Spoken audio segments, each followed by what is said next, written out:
तो मैं सिर्फ आपको थोड़ी सी रोशनी डालना चाहता हूँ इस बात पे कि आने वाले इलेक्शन में सब लोग ये पूछते हैं क्वेश्चन, पूरे दुनिया में ये लोग पूछ रहे हैं कि अगले इलेक्शन में क्या होना।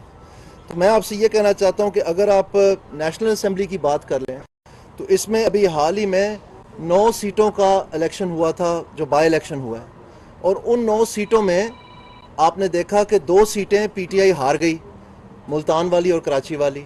तो अगर इसी तनासब से जो पीटीआई की सीटें हैं 155 नेशनल असेंबली में, तो ये 17 अगर आप 9 से तकसीम करें, ये जो 9 बाई इलेक्शन हुए हैं, अगर इसी तनासब से आप देखना चाहते हैं कि आइंदा असेंबली में क्या होगा, फ़र्ज़ करें यही रिज़ल्ट आता जाता है, तो फिर आप इसको तकसीम करेंगे 9 से, तो 9 सीटें अगर 155 को तकसीम करें तो ये 17 बनता है।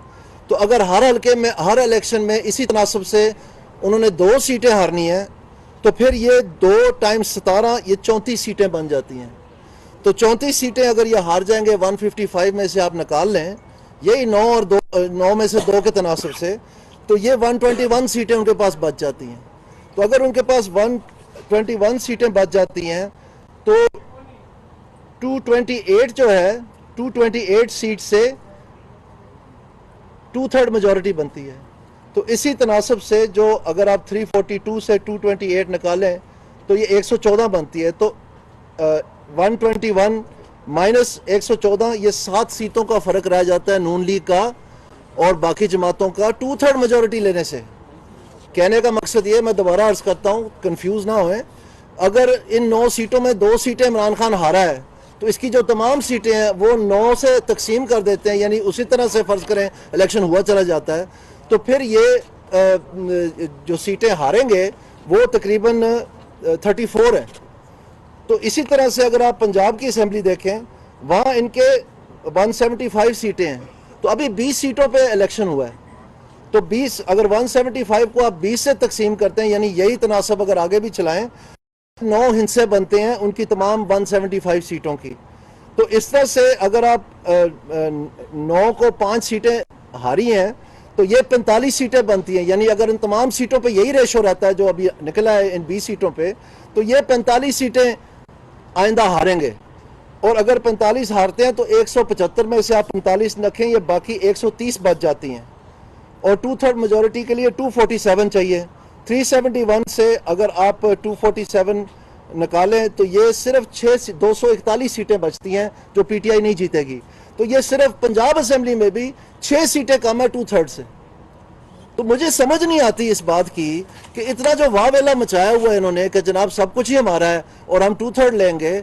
अगर यही तनासब जो पिछले नेशनल असेंबली के 9 सीटों में और पंजाब असेंबली की 20 सीटों में रहता है, यानी 9 में से ये 2 हारते चले जाते हैं और ये 20 में से 5 हारते चले जाते हैं, तो फिर आने वाले इलेक्शन में जो ये छोटा सा बुलबुला इन्होंने बनाने की कोशिश की, ये बता के कि हमारे साथ ज्यादती हुई है, हमदर्दियाँ छीनने की कोशिश की, ये भी बुलबुला फट गया। वो खुद ही मान गए ये बात कि ये सारा झूठ था और कोई अमेरिका बहादुर जिम्मेदार नहीं था।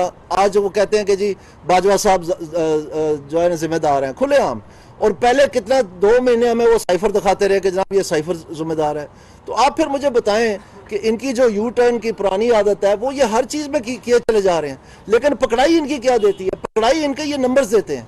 तो अब आप देखें कि हर ज़िले में बसन पंजाब में 41 ज़िले हैं, तो उन 41 ज़िलों से अगर आप देखें, ये जो स्टेडियम है हॉकी स्टेडियम लाहौर में, इसको भरने के लिए इसकी कैपेसिटी आप गूगल करके देख लें 50,000 है। तो 50,000 बंदा अगर आप इकट्ठा करें तो 41 डिस्ट्रिक्ट्स में से जो एवरेज है वो 7 सीटों की आती है एमपीए की। और अगर आप ये 9 ज़िलों में से बंदे इकट्ठे करें तो ये 63 एमपीए की सीटें बनती हैं। तो 50,000 को अगर आप 53 से डिवाइड करें तो ये सिर्फ 800 लोग फी एमपीए, यानी अगर फी एमपीए 800 लोग ले आए तो ये 50,000 का स्टेडियम बच जाएगा। तो ये सिर्फ लाहौर के इर्द गिर्द 8 ज़िलों में से जो इन्होंने कैंपेन किया, मैं सारी खबर है, वहाँ से इन्होंने लोग मंगवाए, ये सारे लाहौर के लोग नहीं थे।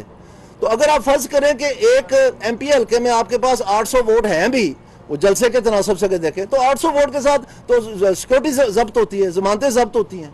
सो कहने का मकसद ये, जलसे तो जमात इस्लामी के भी बहुत बड़े बड़े होते हैं, लेकिन असल हकीकत ये है कि ये जो रिजल्ट है जिसको ये बड़ा लिए फिरते हैं इनके स्पोक्समैन वगैरह, यही उनकी आगे सियासी मौत का सबब बनेगी अगर यही तनासब चले। तो इसलिए हम तो इसको मजाक की शक्ल में देखते हैं, लेकिन लोगों को बेवकूफ़ बनाने के लिए उनके पास बड़ी बातें हैं। तो मेरा आज की सिर्फ इतनी बात थी, थोड़ा सा इन फिगर्स के ऊपर आप गौर करें, ये ज़्यादा पेचीदा नहीं है, आम आदमी भी समझ सकता है। तो इसमें आप रिजल्ट देख लें कि पीटीआई कहाँ की कहाँ रह जाएगी।